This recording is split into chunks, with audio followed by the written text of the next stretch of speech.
오늘은 마태복음 10장 26절에서 33절 말씀으로 이 땅에서 그리스도의 마음으로 어떻게 살아가야 하는지 알려주는 본문입니다.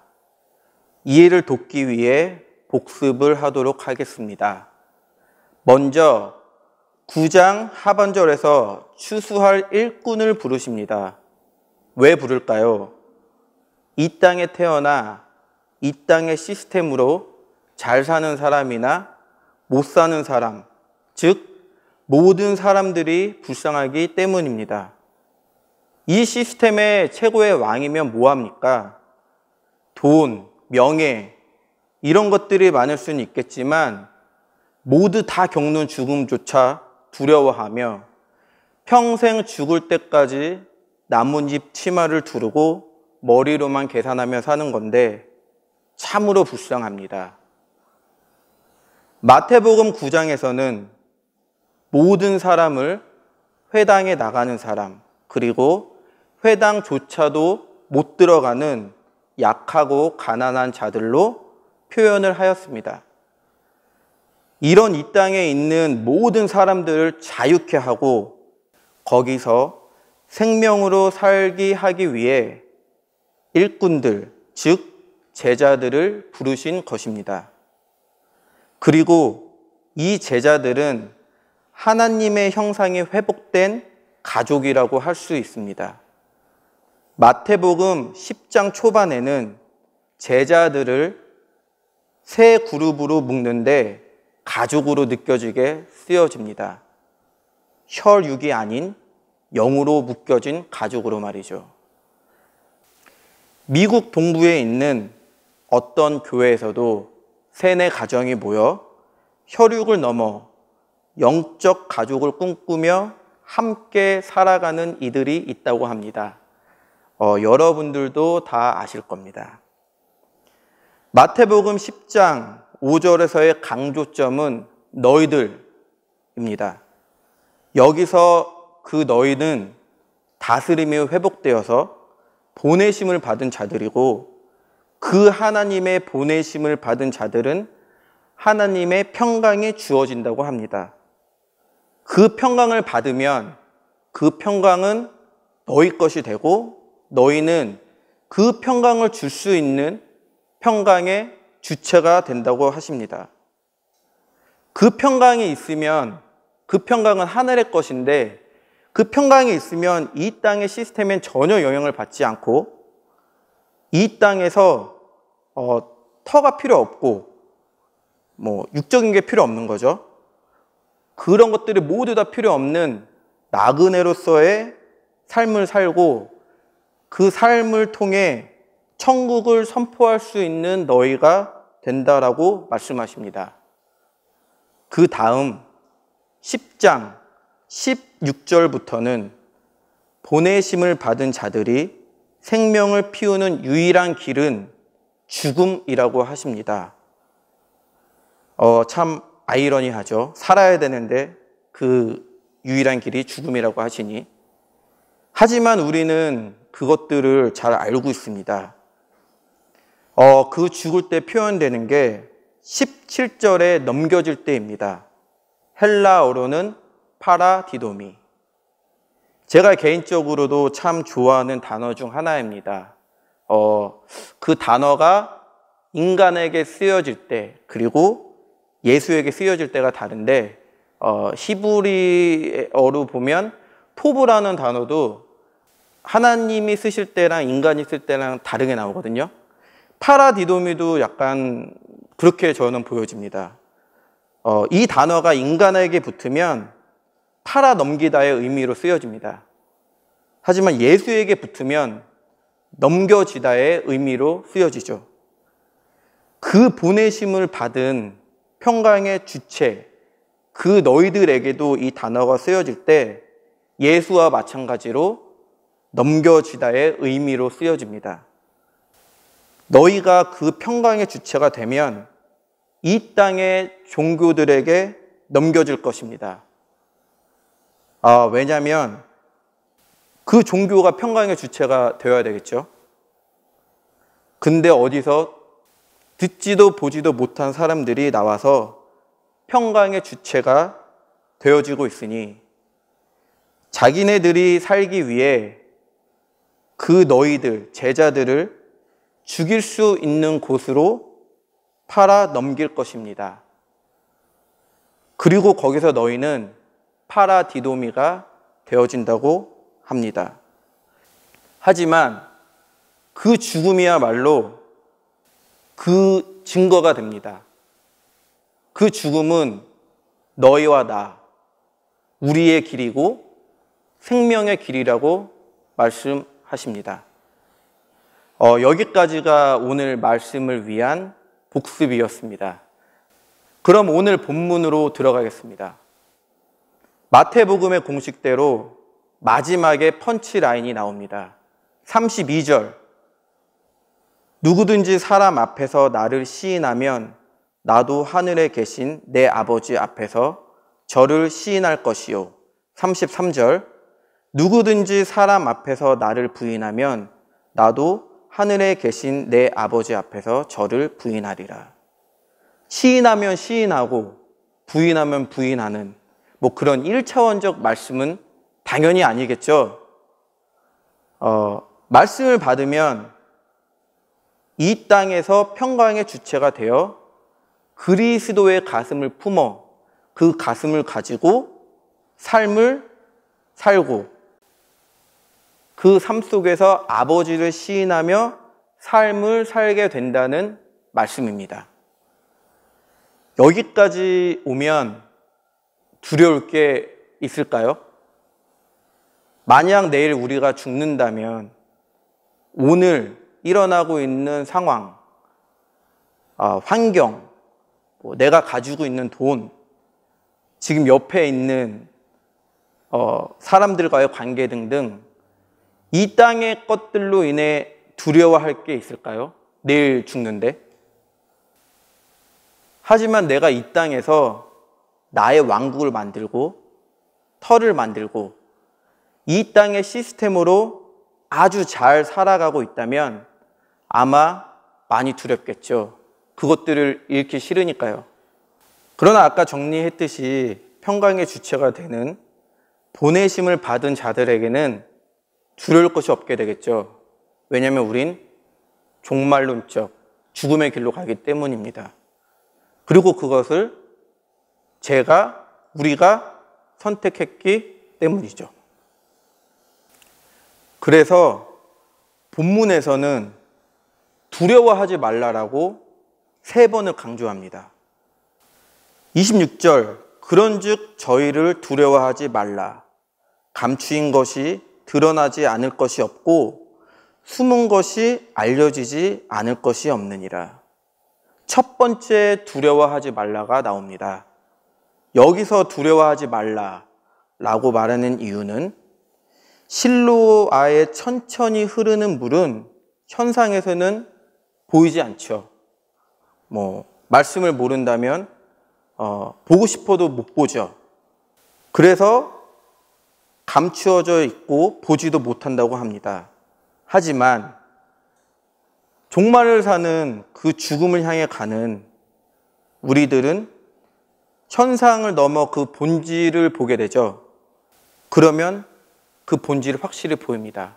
그 본질을 보면 하나님의 섭리가 이 땅에 이루어지는 것을 느끼고 보게 되죠. 그러니까 우리는 종말론적으로 갈 수밖에 없습니다. 어쩔 수 없습니다. 아까 얘기했듯이 섭리가 이루어지면 현상은 허물어지기 때문에 본질을 보지 못하고 현상을 믿었던 사람들은 섭리를 믿을 수 없게 되는 것이죠. 천국을 선포하는데 들을 수가 없죠. 그것을 믿지도 못하겠죠, 당연히. 그럼 믿지 못하는 자들은 무엇을 할까요? 아까 얘기했죠. 죽기 싫어 이 땅에 자기네들이 만들어 놓은 터를 지키려고 아무도, 이번 하나님조차도 건드릴 수 없을 정도로 단단한 벽을 쌓게 되겠죠. 그것이 나뭇잎 치마 치마라고 할 수도 있겠습니다. 그 나뭇잎 치마는 생존이고 종교인데 그것을 생명인 척, 신앙인 척하고 살고 있는 것이죠. 절대 죽지 못하는 자들입니다. 27절, 내가 너희에게 어두운 데서 이루는 것을 광명한 데서 말하며 너희가 귀 속으로 듣는 것을 집 위에서 전파하라. 천국을 선포하는 자들은 그동안 은밀하게, 위대하게, 영화 제목처럼 그 들었던 사적인 말씀을 이 세상에서 공적으로 선포하라 하십니다. 그 들었던 말씀이 생명이라면 얘기할 수밖에 없겠죠? 공포할 수밖에 없겠죠? 아까 말했던 왜 불렀습니까? 가난한 자들, 불쌍한 자들 때문에 부르지 않았습니까? 그 생명이 있는데 그 불쌍한 자들을 보고 어떻게 선포하지 않을 수가 있겠습니까? 그러면 주님은 사적으로 우리를 세우지만 우리는 공적으로 이 세상을 세운다는 것입니다. 어떻게 연결이 되는지 좀 보이시죠? 하지만 지금 살지 않는 건 생명이 없는 것입니다. 말씀이 들어가면 당연히 그 살아 숨쉬는 생명으로 선포를 하게 되고 천국 선포를 하게 되는데 그렇지 않으면 그 말씀은 죽은 말씀이죠. 꿈틀거리지도 않고 그냥 가만히 있으니까요. 그런데 종교는 죽어서 그걸 한다고 합니다. 죽어서 천국 간다고 말을 하죠. 저도 예전에 다녔던 교회에서 좀 친하게 지낸 분들과 이런 거에 대해서 좀 얘기를 한 적이 있거든요. 천국은 죽어서 간다는 거예요. 난 아니다. 와, 정말 친했는데 그것 때문에 조금 분위기가 너무 안 좋았어요. 결국에는 니 똥 굵다. 뭐 그렇게 얘기를 듣고 끝냈는데 좀 힘들더라고요. 예. 그리고 그 거짓을 죽어서 천국 간다는 거짓을 너무나 세뇌가 돼서 그런지 너무나 확실히 믿고 있었습니다.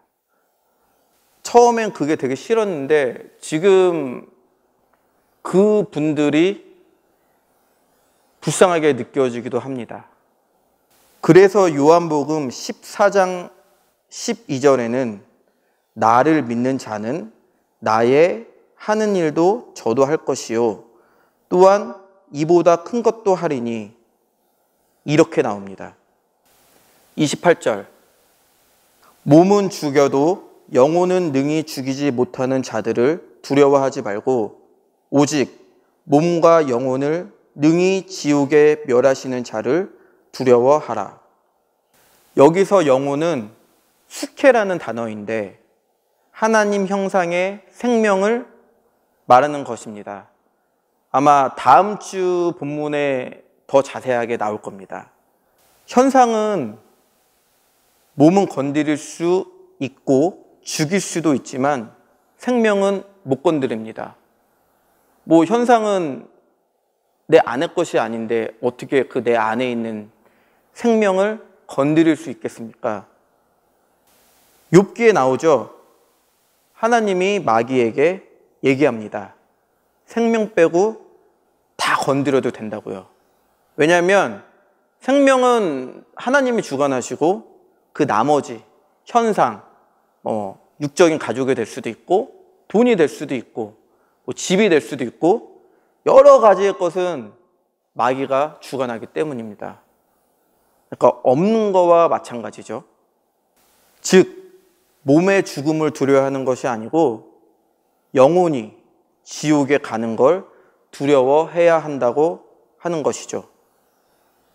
그 영혼은 누가 주관한다고 그랬죠? 그러면 그 분을 두려워해야 한다고 합니다. 두려워해야 한다는 게 조금 인간의 단어인 것 같아요, 저에게는. 아빠를 두려워하라고 말하는 아빠는 없죠. 그런 의미로 좀 잘 저희가 봤으면 좋겠습니다. 이 구절은. 29절, 참새 2마리가 한 아사리온에 팔리지 않느냐? 그러나 너희 아버지께서 허락하지 아니하시면 그 하나라도 땅에 떨어지지 아니하리라.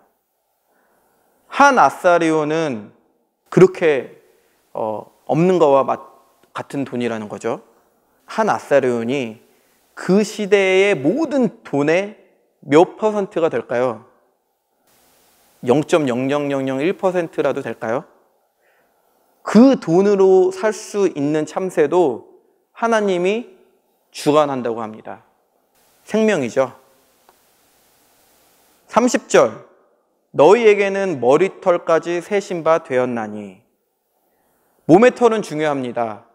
예를 들면 양 같은 경우는 그 털 때문에 죽기도 하거든요. 하지만 머리털은 외모를 차지하는 부분을 제외하면 중요하지 않는 부분입니다. 생명의 99%가 있나요? 아니면 99.99999%가 있나요? 없죠. 생명이 0.00001%도 없다면 생명이 아닌 것입니다. 주님은 그 모든 생명에 관한 것들을 아주 세심한 관심으로 주관하고 계시죠. 사랑입니다. 31절, 두려워하지 말라. 너희는 많은 참새보다 귀하니라. 참새의 생명도 100% 주관한다고 그랬죠. 근데 그분이 부르시고 그 부르심을 받은, 보내심을 받은 자의 생명은 어떨까요? 그 생명은 누가 주관을 할까요? 저번 주 말씀에 종교에 잡혔을 때 누가 말할 것을 준다고 하였나요? 이렇게까지 했는데도 두려움이 있다면 다시 한번 생각해 봐야 돼요. 아마 두려움이 있다면 평강의 주체가 되기는커녕 말씀도 믿지 못하고 아마 이 땅에서 털을 아주 잘 잡고 사는 자들일 겁니다. 자, 끝으로 3가지 두려워하지 말라를 정리합니다. 첫 번째, 두려워하지 말라. 섭리는 반드시 성취된다.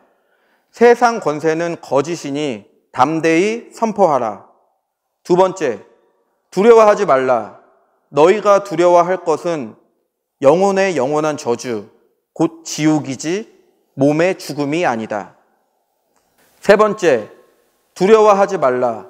참새 생명도 하나님만이 주관한다고 했는데 하물며 너희 생명을 누가 어떻게 하겠느냐? 사람들을 두려워하지 말라. 나눔 가이드. 난 지옥을 살고 있나? 단절을 살고 있나? 두려움이 있나? 두려움이 있다면 어떤 두려움인가? 나는 정말 생명으로 하나가 되고 있는가? 그 하나가 되는 아픔이 있는가? 스스로에게 질문하시기 바랍니다. 기도하겠습니다. 하나님 감사합니다. 이 땅에, 이 세상에 찌들어 사는 저희에게 말씀을 허락하여 주시고 평강의 주체가 되게 하시어 두려워하지 않아도 될 생명을 주셨습니다. 그 생명을 가지고 그리스도의 마음으로 그리스도 천국 선포하며 살아갑니다. 그것에 함께 기뻐하며 나아가는 우리가 될 수 있도록 인도해 주세요. 예수님의 이름으로 기도합니다. 아멘.